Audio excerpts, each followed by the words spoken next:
for a higher juicy news. Mima Obibia Aquaba latest hot and kwa Aremeyaw bro. Now sana as something in Abebaro. So we now subscribe ya Bomodi say over subscribe. Now while I give video don't give us a thumbs up, not fee share now wo fufrosu. Now we be here now and someone ekoso ewo Ghana memohano. Afi yem share a year and someone abeto yeponoso. Inti a year some kumu a year sansemoya babitu ya moma inti dia ekoso inti nzemono. NPP for Oman Kasam Crop for Cra Omunko for Crano business crania Saje from Munsem NPP for Benaoka Mohuya Misri NPP for Mamon Fam Homa Mrs. Senya Yenya Yetimi Kai Nano Yen Yabeka Party Yenya Konomus a partner Asay Patino NPP Mamunim some partner in Yakono NPP for Muamunim sa mo party na nya akono ana. Nshiraya fan. Munim anobian kankyere mo. Etimi ko gina ho a elephant ewini sembo. Why na pese NPP for ba? Anya bia no. Yenya president a otie nipa. NPP munya ready some over power. Dia mo ye ne 2028 ma men kan ne enkyerɛw say 2028 NPP be say lusu. Mamin can show. Well, I don't want to disappoint. Me say 2028. Mo de mo mark NPP mo say lose 2028. De mo be ya ni say city kakra na mo be je. Na mo dia ba be ka mo de ho. But there's no way market. There's no way NPP for mo be ba 20 nti de mo yan mo ho asere. Mo be ba te say 2032. Market.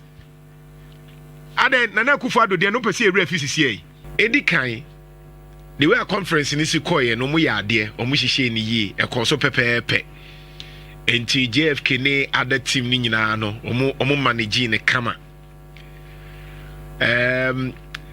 presidential aspirants no so bia so be kire ne bobre Yira Bawumia baye Kennedy Agyapong Dr. Yawaduchum Dr. Bryan ne champon empanyfo no bia be kire ye eyefe and they normal obi e ba or the supports and a beba. So that one is very normal. Do you see any biano? Enti na a hardwing pa. So obviously, Obibeka say na what is happening?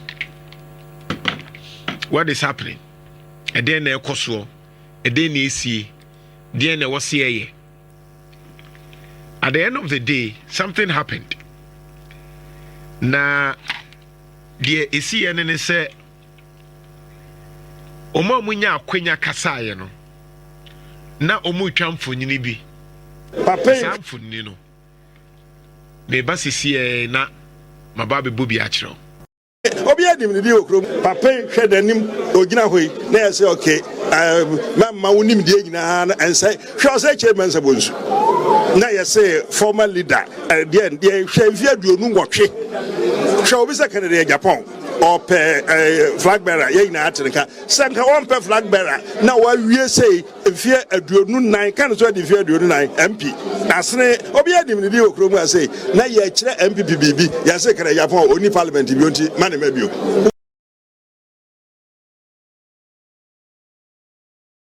Indianuna or Mombe for no the agri one said no. Former Aina no almost Daku Nano no more body much me Biano. Woman will be signing premier and 2 or more Yafo Mombe. And on Timid leader. Matisse Yira State Council Ekasai.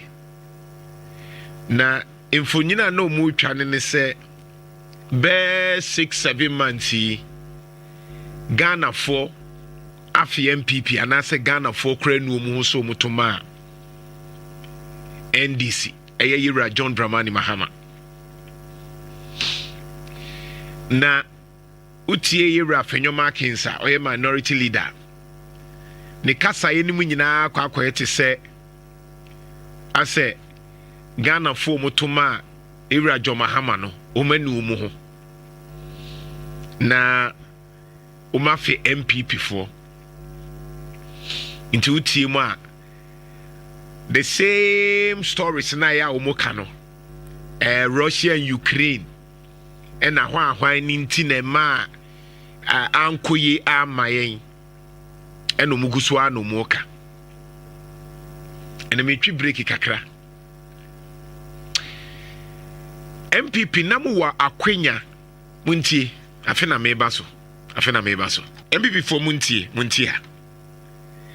namu wa akwenya na anu yi Saturday na mutimi katre Ghana fo munyina ankampanyifo yi mubu nkotodwe munyina o mpanyifo ni nyina mubu nkotodwe pejam monsa ewo wiem na musu aho na musre Ghana fo bonifache NPP fo mo anye sa ade no akwenye na mo ye no ye mo calling for unity. But one of the things I mean enie se obibuafua ye mane bre kakra e ma ni suma na bufo ne kofoma ansa na wa force se mo de mo mra ne enka ho asem but unfortunately still na akwa mo call ye na obi e ka ho asem no not bad but still ebufuo Eshem Krofomu, including Impanyufo ni MP before Muko Hono. Omu onse bebreka. Munya kwenya nswa. Mubejia tum se abatuo na mulusu ye no. Ene me ka ba mu kakran mu atiase. Ebia ye ka ne sa mu nhye da ntiase. Abatuo na mulusu ye no. Adena ase still na muka na makwa akwasi se Ghana fo etutia mo no omunim de ntia omututia mo ase manya hwe na de ane ha adwen ne kra se mo ka na masaka no mayi na nadoda nkwa Akufo Addo afiri mu. How many times ne yen kan kire mo se abatuo no eye mo dwen ne mahantan ene na Akufo Addo enti kra na mulusu mo adenti na munyina muntimi nyintumu enkasa hwe so far as munye ma adwen se mubetimi aka plainly se na nado danko Akufo Addo eka ho kese panti na mulusu ye no Ghana for ebe den pa so mu de becha mo in she riot fan me say kabiem me say so far as say abontene munyintumu se na nado danko Akufo Addo Lusu amulusi ene kase pa fi ono no mo hu ahimo de mo yeye no mo mankofo abufo sa behye nkrofo mu se nko ya Ghana fo ye beka che Jomahama ye here NPP for now to talk about Jomahama. Because I am in social media ne metietie na MPP fo ani break kema eya na mpese me busa se na mo no ada mu nsuro nyame ana magana fo na eto aba yenya ya tuti Jomahama eni Ghana fo no misa atoma Jomahama no yen ne be ka ho asem ai MPP fo munye Ghana fo dabi munye Ghana fo MPP fo a yehu mu anda na Akufo Addo no na munye Ghana fo na muti baabi na yewura na nado danko Akufo Addo se wo kana asema na ose eyi professional Jeremias ye kasa na nado danko Akufo Addo wana no mu kasa nyoma nkoye ahantan ni doso enipa ho kiro mu de mo ye ne nye no na Akufo Addo nya no asa ka che se ye professional Jeremiah se ye kasa ye kasa dodo ye kasa ye mpe oman ni ye wana mo guso e ka no ye nimbegu ase mako na nado danko Akufo Addo in she riot fan enti to de bia ya na mebufu metia na me ho yira me se meti se MPP ni ani abre na okekem na John Mahama me se maye ya yenka enu ti ne ye sha se me ka se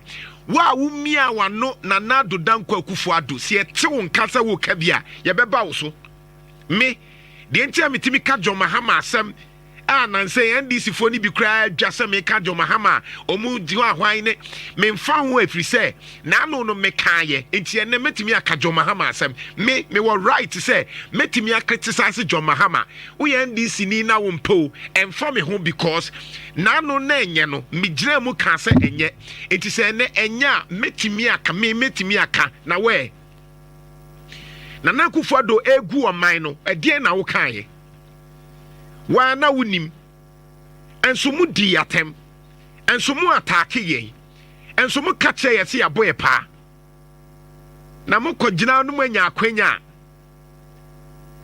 akwanya wo se musu ebu nkotodwe paga na fo achew no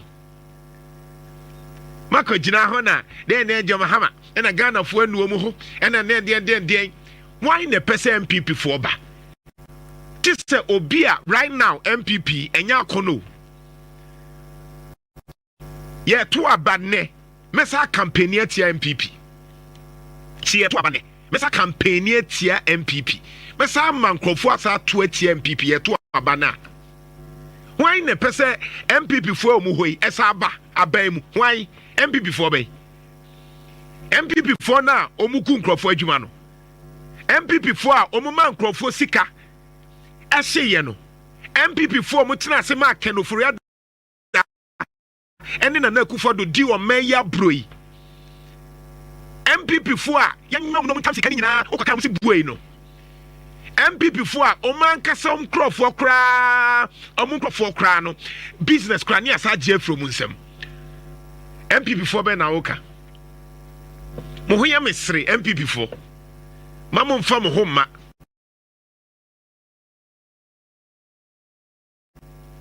Mrs. Senya, yenya yetimi kan na ano no, yen ye beka.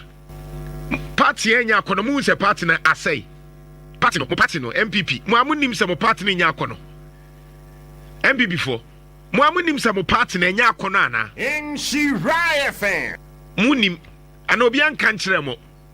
Ejimo ko gina ho a elephant ewini sembo. Why na pese MPP for ba? Anya bia no. Yenya presidenta otie nipa eto de bia metimi aka asem kra etia yera John Mahama Jubilee House but o mefre mom se na de o kan ye no ye be hwa ye ho adwuma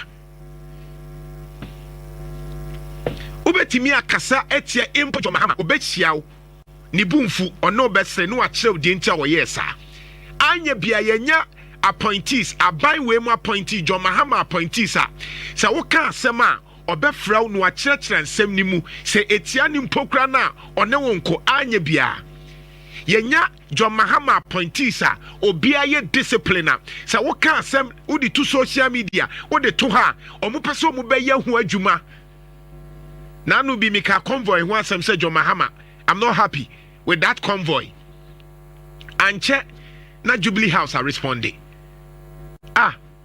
yenya John Mahama ontieti ankrofo fa ahodie so yenya president a otimi tie die ankrofo ka se challenges wo hompo na wo ya o ma wuhu die nti a wo yesa The Americans yenya John Mahama at least nipetimi ben no na onyo mu high yenya John Mahama obeka se montra se na memra yenya president bi wo krom ha otimi toto ne nsa left and right edidi ahemfo atem ono ne na Akufo Addo ne ani krom ha mahu yenya president a otimi betena o Tech FM edidi ayifo atem MPP fo mo to aba ene kwabrefo atem mahu yenya president a oyi regional minister efrani Simon Nesemensa na omu obia wo krom ha ototo de ototo ayampia wo kono ho na ne buafu okatekate phone ewe yeso yehu yenya president ni bi at least President John Mahama regional minister oka asem che na utie President John Dramani Mahama regional minister the piano he is actively working yenya John Mahama president wayi mayor KM mayor or ye very active on na Yenya President John Dramani Mahama ni appointees no obeko no bia yire no hu ye adwuma because everybody want to be visible. At least it is better than the cruelty we've suffered, the hell. Bonsam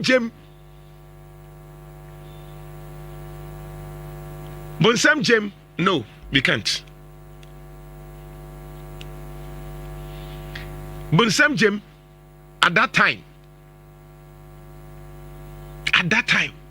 Bonsam Jem na nieti. Me say makonta. Na because of na Akufo Addo amemwo basa nintino.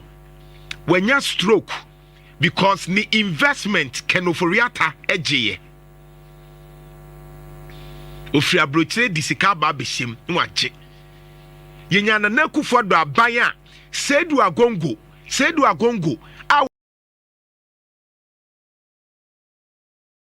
Oye na juma kama onya hwe we bie Heritage Bank enyes we disika enye ti se bibia o na do dan Akufo Addo eni Ken Ofori Atta agene bank aden a yese onse na onfata papa wa bobra a we bie adwuma ma Ghana fo na we bie Heritage Bank no problem bia ni ho enkofo ya na yesi omuni sika Heritage Bank na problem bia ni ho sedu agongo esane nya atwomye eni patapa ne ani bra Ken Ofori Atta ne na Akufo Addo mu de ba yi ntino papa yi wo mu je ne bank no e ma papa yi nyame nko a ka papa yi de to no In she riot fan.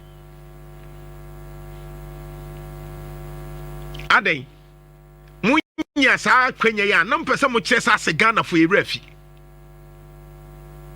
nti NPP fo munya ma adwen se mo pa achewa achepa ne so must be genuine mo hantan ne dwen no doso ehi mo hantan no ehi so obi an kacha media meka kire mo enye sei na Akufo hyehyɛ NPP ema ne ya akono party na yera Akufo ye ma ne ya akono a ne yesusa kete ne epese support NPP ne ya akono enye sei na party ne hyehyɛ no Nentamo kotoa man Kufo a wani kura je because unya leaders a omuma party ne ya akono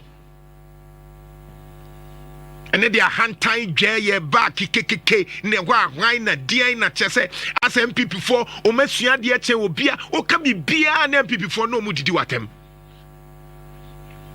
samre na Ghana for ekom di oma yera John Mahama ne ni abra wo ye nioma na motete ho na credit score card na hwan na dia interoperability na dia ye ka kire wo se sa nioma no emanipa enkoto aba maw ye didi yatem ayo na antiase chese to de munim se yete ha ye school no kra ya nkobi ominim se journalism nko an ye eyo mu se wo ye journalist kra de wo de wansua de chese obeka de wunim minim na ha no chese wa begina no aka se miyewe ansa na nipa na tiwase o chese se nsem trofo kra de ya nko school classroom kra ya Kobi yenim de ye yente economics ase yenyese ase chese waka de onim no ansa na de wo kanu atiase okwaka economics we see economics okaka we awo say we see we chese nipa no modo certificate kire na ansa na wajiwadi sana na NPP 40 wagu nkofo adwuma amukwa kanso awumuo mu masai oman no na yera John Mahama aba anye bia me say enye nyoma nyina na John Mahama ya mani je ho but still me man is 7/10 anye bia no se me koto aba enne as Ghana ni a anka me push still John Mahama because at least yenya John Mahama or ka say ministers or the 60 penny beye why less than that nya John Mahama independence na Akufo Addo ne nkrofo timi spend 150 million Ghana cedis ekoya match na ye baby na mfa so yera John Mahama for the first time etimi teswa instead of 150 etimi de 1 million and yes independence no ye nya John Mahama or say na appointees petrol ni na sefo no ono nso wagia free. This is a president otie sa nyoma na betimi anya bi Muamunim said John Mahama ya de chemu. Muamunim. Muamunim said John Mahama Asiye, Muamunim. Entina me say ye kasa eba nneoma ba ku mienu a eno nkyerɛ sɛ John Mahama onya ade o me say mema ne 7/10 na Akufo Addo mema no 2/10 na Akufo Addo 2/10 because of the free senior high school now they buy any education no eno ntia munyai kasa ne nya atie munyai mamu maye bumfu because yeti krom ha na ne ye ka asem wusu nti anye bia no yes galamsey no omuguso but ye nya aban every day all fight galamsey no atiate challenges wo ho ba ye nya aban galamsey no omuguso fight galamsey but ye nya aban NPP aban na ne nkrofo otu Jubilee House fo otu nkrofo otu galamsey ye kan afekra the norm the court system ha erastos na sefo because ni expose mo obie to be NPP for penifo no bia wongure mu a wo send left and right forest reserve ni edidim left and right me want for future life asem no kra wo court ono akofa ne oil aba ne oil anwa wodi ba be businessman no onye politician ne business a wakofa na NPP mpanyifo bi no matam be hwan omumfa sika ne ma say obekọ port no na Kwabena Agyapong o jiwade a wuntimi nka obeka ye so Jubilee House ni abonkrofo bi din and this asem no e court. This is how you guys were ruling us.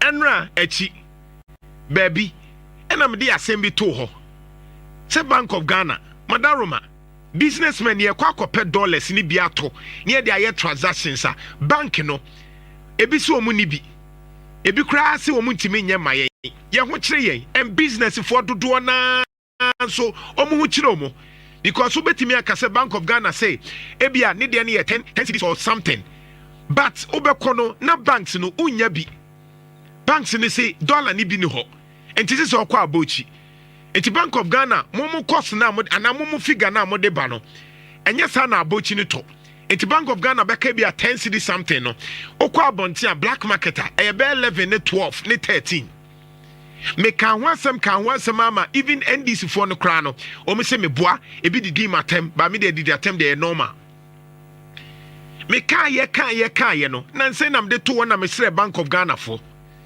se mo nhwe na mo nyama ye enam de to hoi ha Bank of Ghana nam de to ho 11 hours ago be 2-3 days ni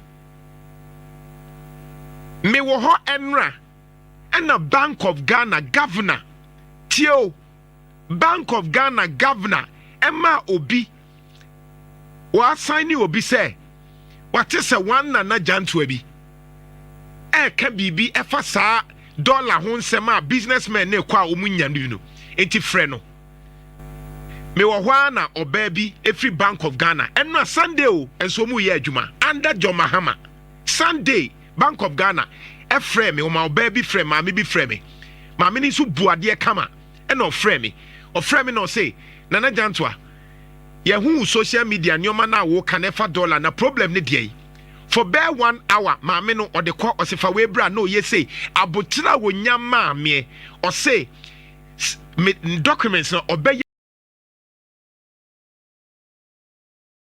ye hu adwuma a solve no problem no including other business Obeyo mu die no ho adwuma because Bank of Ghana this week I will try to talk to her.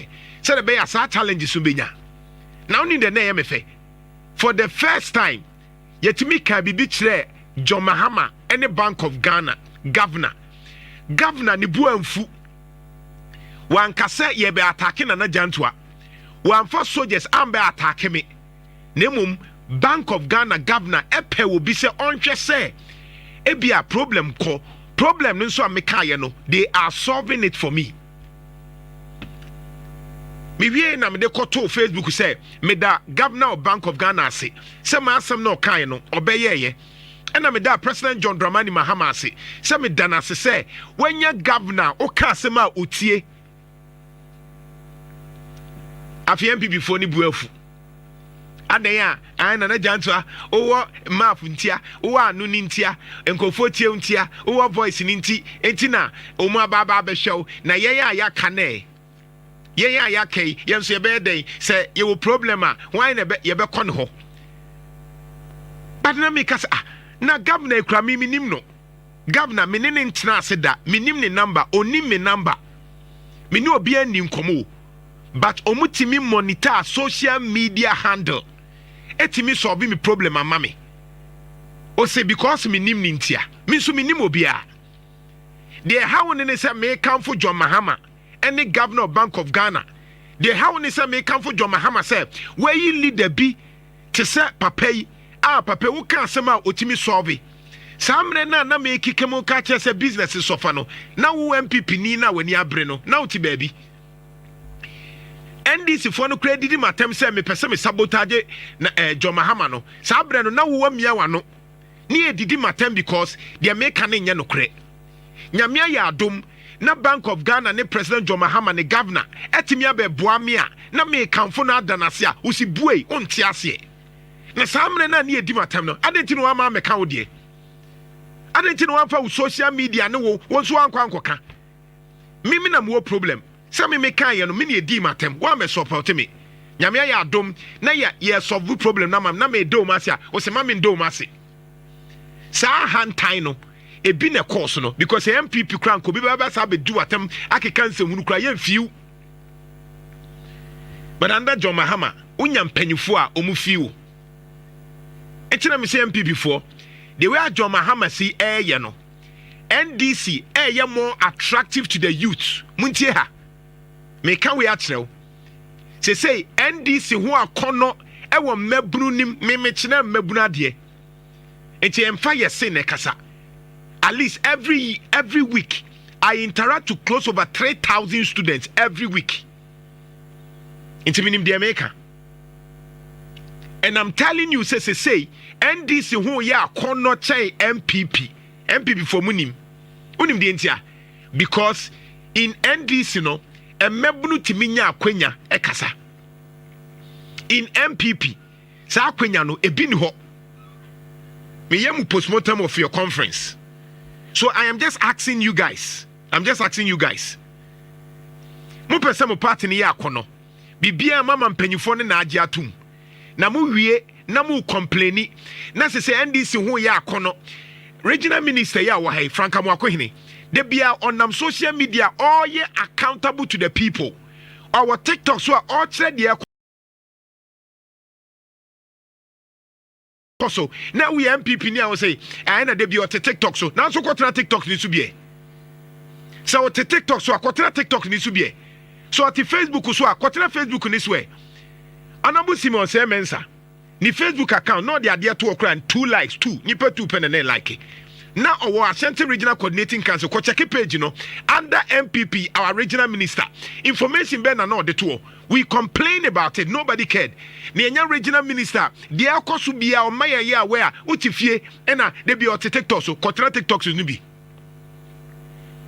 kontra so bi Riot fan. kontra so bi TikTok no kontra so bi Facebook no say de na obi atimi a won so kontra so bi mum pese mu besua de hu se first no na maburu no mu se so mu ntie radio bi mu maburu no TV no mu ni time o enti sa antro na first no obetimi atena no akwakoka etwam now everything's about social media no na dodo na awo omu Snapchat omu TikTok omu Instagram omu Facebook omu LinkedIn eho NDC for ne ho a omu koho otifie 1940 born before computer onti governance ase yeka governance wonti ase so de bia no o check say Donald Trump de bia wo Facebook 1 hour bia wo tweet anka aha obeka say ade no kasa sa monti governance ase say government is a continuum government is being accountable to the people it is amakwakoye bibia let it be transparent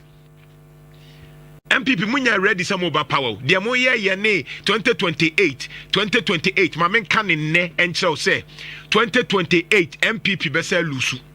Mamen Kanchro, well, I don't want to disappoint. Say 2028. Mo mark NPP Mesa Lusu 2028. Dia mo be ya ni say city kakra na mo be je.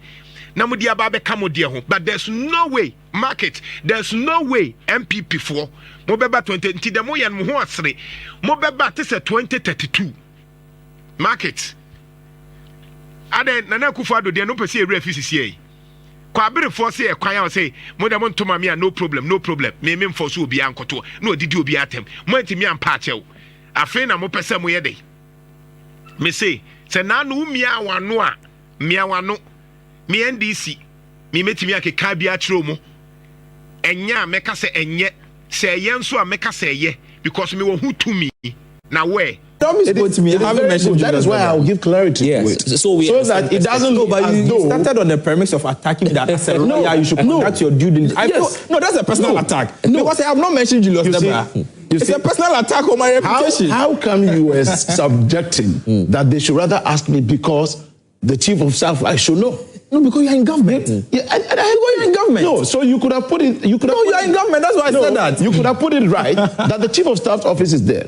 Let them make the inquiry from there. You made reference. No, but you are in government. You are the government's representative on the show. It doesn't make me chief. I have no contacts in government. It doesn't make me chief. No, I'm not saying you are chief. No, you are. You see, you are a big man. You are a deputy. You are a big man. You are not chief of staff, but you are a big man. So let me give this clarity. The supposed permission or whatever Ken Ofori Atta sought from the chief of staff was from the former chief of staff. And this is just to lay credence further to what Kweku Agyapong was saying, that this was a time where these people were untouchable. Knowing very well what he was up to, before they handed over, he wrote to the then chief of staff to take permission to leave the country. I have maintained my position without law or with law that Ken Ofori Atta is a criminal and must be brought back to this country, dead or alive. I am responsible for this statement.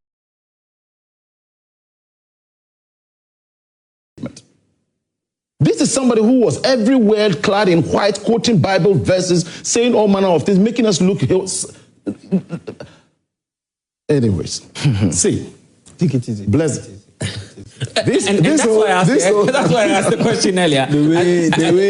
Allow the process. I'm worried. I feel pained as a Ghanaian. And also on one side, the question is facing the NDC is, are you not overly suspicious? And permit me to ask that question, that Ken Ofori Atta probably might have done something but we all know there's so many the reason for which the NDC will we all know there's so many ills of Ken Ofori Atta. If you have to mention the SML deal, the PDS, even the enterprise group, what was the name, Kennedy Agyapong. We all know all of these things. We can't pretend about this. And I don't believe in treating matters of this nature with velvet gloves. And I've always maintained my stand on this.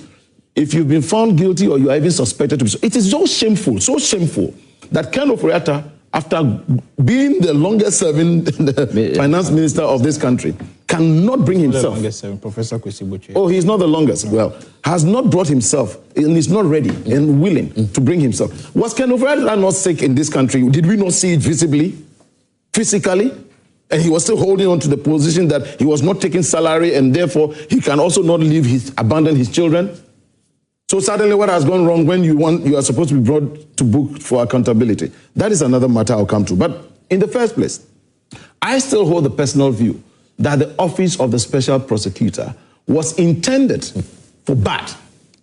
We knew the euphoria around it when they were campaigning, we will create the office of the special prosecutor, office of the special prosecutor. The intention was never a good one, because if you had somebody who is even a lawyer contesting to become president, wanting to rather create an office of the special prosecutor before being able to prosecute people for doing wrong, that is an ill motive. Because the Attorney General and the Minister of Justice Department can do that. You can rather even create a special prosecutions unit under the AG's office. I believe strongly in the dissolution of that office. It's a waste of the taxpayers' money, and Kweku Agyapong has been so talkative. And maybe, if the NPP want to attack these people, then we should be questioning what informed their decisions to elect or appoint these square pegs into the round holes. You think it was intentional? Well, yes, I believe it was intentional. The purpose was to hound the previous administration. the former office holder, Martin Amidu, made us know. Did he not make us know how Ken Ofori Atta will call him or want to come to visit him and want him to twist things in a certain way? Did we not hear that in this country?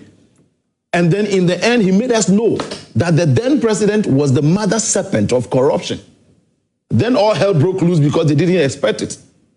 They were thinking that Martin Amidu was so bitter and therefore without clarity of mind, he would just be bulldozing his way to go after the NDC people. Martin Amidu would always pay attention to due diligence.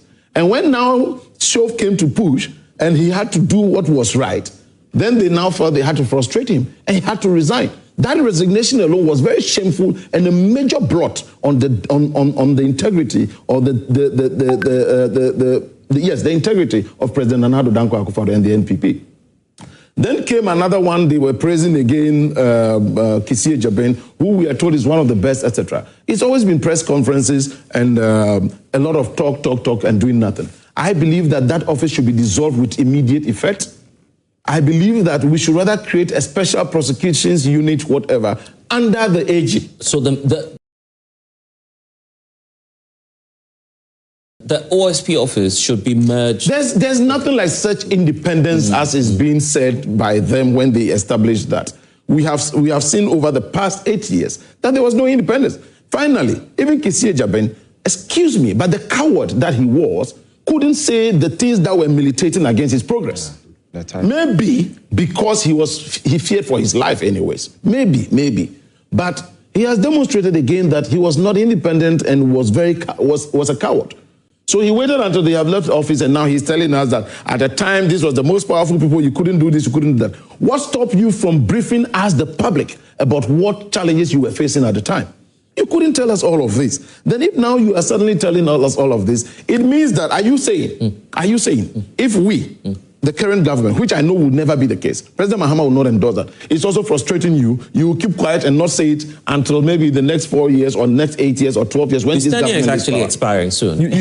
Well, you see. Yeah. So this is a major issue, I feel that... So why don't we wait, allow his tenure to expire, and then we perhaps dissolve the office? Well, I don't know, but every single day that office is running is a lot of a burden on the public purse. Oh, really? Is it that much? Oh, I don't want to care to know, but people are being paid out from that, and so we are not seeing any results. We're not seeing any results. And so if we shut down that office, who then is going to prosecute the former finance minister? You want the AG to the AG can do that. All over the world, do they have a special prosecutor's office before prosecuting even former presidents in some countries? Chiluba and the rest you can make mention of. What happened? We are just treating this matter. Look, the intent, I want to make it clear here, was never a good one. The intent behind the whole special prosecutor thing was a very ill motive. Because in the first place, don't forget that then candidate Akufo Addo even said that when he assumes office, he was going to decouple the Attorney General and the Minister of Justice office.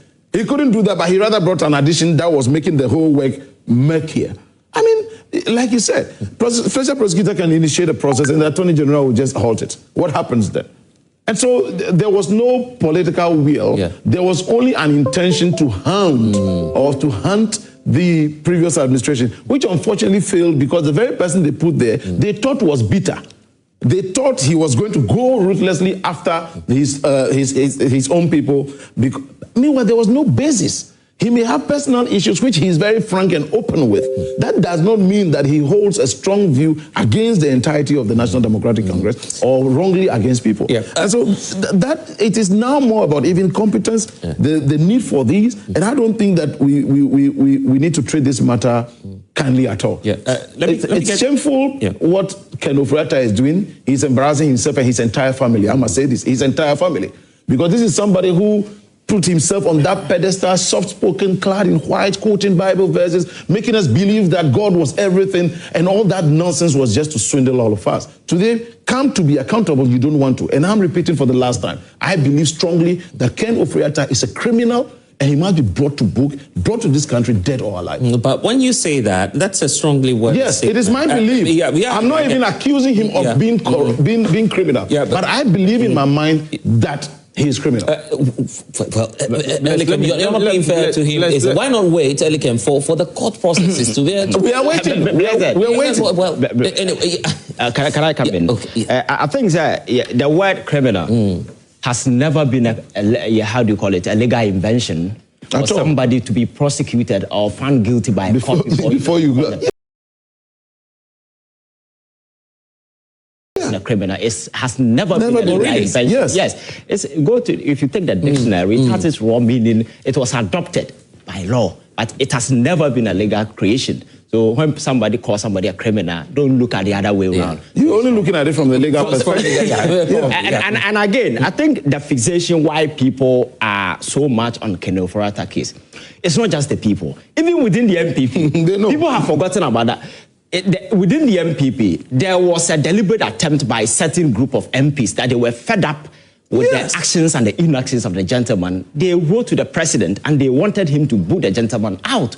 So it's not just about Ghanaians, because the NPP, some people, even his fellow parliamentarians, were sick and tired of the raptures of the gentleman, because he felt so entitled that he was not accountable to anybody, because this is a gentleman whose uncle has become president. He has been called upon. He was even more powerful than the vice president, but the vice president could never also man up say. So he was virtually playing God, even over his own party people. So this is the time.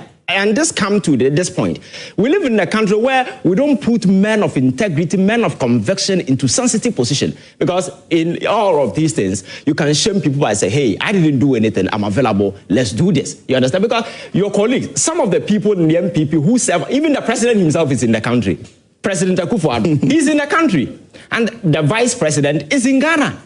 So what is it? This I am sick card that he's playing, it has now been revealed that he's good, he's not bedridden, and he can come back to this country. So he is rather fueling the perception. So it's not as if people are fixating. And then my brother made mention of trying absentia.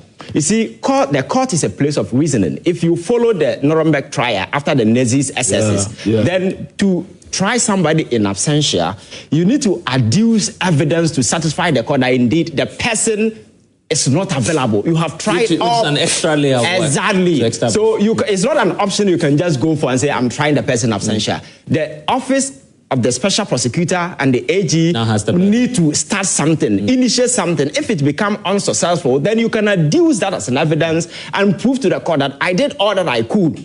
But you cannot just start by saying, I'm going to try the person in absentia. So I think that it is Ken Ofori Atta who has brought all these things upon himself. Because I believe that if he's a person of high morals, a person of conviction, he should rather be willing to come and account to the people of this country. Because after all, you've done nothing. You understand? But because maybe he knows what he's done, and he think maybe he's aware he cannot survive, and that is why he's running away. And I think that we need to advance the processes. Our engagement with the U.S. counterpart has to be, exactly, just to bring him back, because the processes that we need to go through to bring him back is quite cumbersome, because you need to satisfy the DOG in America and then the State Department, furnish them with evidence that will convince them that this is not a political witch hunting, and then the indictment are absolutely granted in law that are criminal in Ghana, and the same thing should be criminal in America. You understand? So I think the processes are quite heavy. We must begin to look at it and address it in the way that we can. I was going to go to the other, and so Kwesi can respond to all the yes, probably just a quick one for the purposes of clarity and education. Ivan sought to exonerate CEO for saying that even in law, a criminal is not somebody who has been convicted of an offense. That is the position in law. No. I'm saying Let him look at the context we are sitting in. We are not living in a legal court. This is a governance. Yes, I agree. But I'm saying that I agree. No. Whether you can use the word criminal. Come on. Let me explain something to you. The court. I'll give you the time. No, listen. Court do not pronounce people criminals. Yes. The court will only legitimize whatever you have done, and the subsequent punishment will be handed to you. No court will pronounce because you have been convicted you are a criminal. So the word criminal It's an English invention. It's not a legal invention. So when you use the word criminal, it comes in two folds: criminal act, criminal persons. Okay. When we say somebody has committed a criminal act, it means the person has committed an offense or has engaged in an act or omission contrary to law. Simple as that. Simple as that. In a judicial contest. Judicial contest. Good. No, I'm talking about law here. Okay. And when we say somebody is a criminal person or a criminal, as we loosely use, is somebody who has been found guilty of a criminal offense or a criminal charge or a criminal activity. And so to say somebody is a criminal, he said Ken Ofori Atta is a criminal. It means Ken Ofori Atta has been convicted or has... Is that your understanding? No, that is the position of the law. That's not my understanding. Google. Everybody can Google the meaning of criminal. Look at the Black's Law Dictionary. Look at Webster's Dictionary. It's not my invention. That is the position of the law. And so to say somebody is a criminal means a person who has been convicted. And I'm sure our studio audience will fact check all of us sitting here. Google who a criminal is. It's a person who has been convicted by a court of competent jurisdiction. Now, my seniors also make another point, and I'm actually confused here, that the AG they are trying to create the perception that the AG has stampeded the OSP in the past by truncating certain processes started by the OSP. I am not aware of any process that has been truncated, that was started by the AG and has been truncated by the OSP. Both of you have made that allegation. And so, I'm just helping you with the explanations for what criminal means. There are two meanings, just as I was saying. There's one that relates to crime, which is a person committed of crime. There's one relating to crime, which we are told now. Then there's the second meaning to it, which is anyone or an action or a situation deplorable and shocking. Exactly. Would you mind to know which one? No, that's what I'm saying. No, that's what I'm saying. No, for clarity. No, for clarity. That's why I said that. It comes in two. I will say in a court. And then the person itself. No, the reason why. Hold on. You see, Ayeka. No, you asked us. Yes. That's why I agree. But your explanation does not do justice to what Ayeka said. No, Ayeka could have said. No, hold on. Ayeka could have said Ken Ofori Atta has engaged in criminal acts. I wouldn't have a problem with that. I wouldn't say that. Ayeka said Ken Ofori Atta. What you read? Who is a criminal? Who is a criminal? That's what I'm saying. No, who is a criminal? Hold on. I'm saying. Yes, who is a criminal? That you asked us to give you the two explanations. Right. And I've got the two explanations. From which source? One relating. You asked us. We should just check. You asked that people should Google. That's what I'm doing. Okay, so what did you check? And my phone is giving me two explanations, just as Ivan was saying. The first part dealing with a crime, a person who's committed a crime. It didn't even add a court to it. Then you have relating to crime. That's a further explanation to that. The second part talks about an action or a situation which is deplorable and shocking. That is a criminal act. That's not up for debate. No, that's not up for debate. No, that's not up for debate. No. Thanks for watching. Like and share the video. You can also drop your comment. Please don't forget to subscribe. Click on the bell to turn on the notification.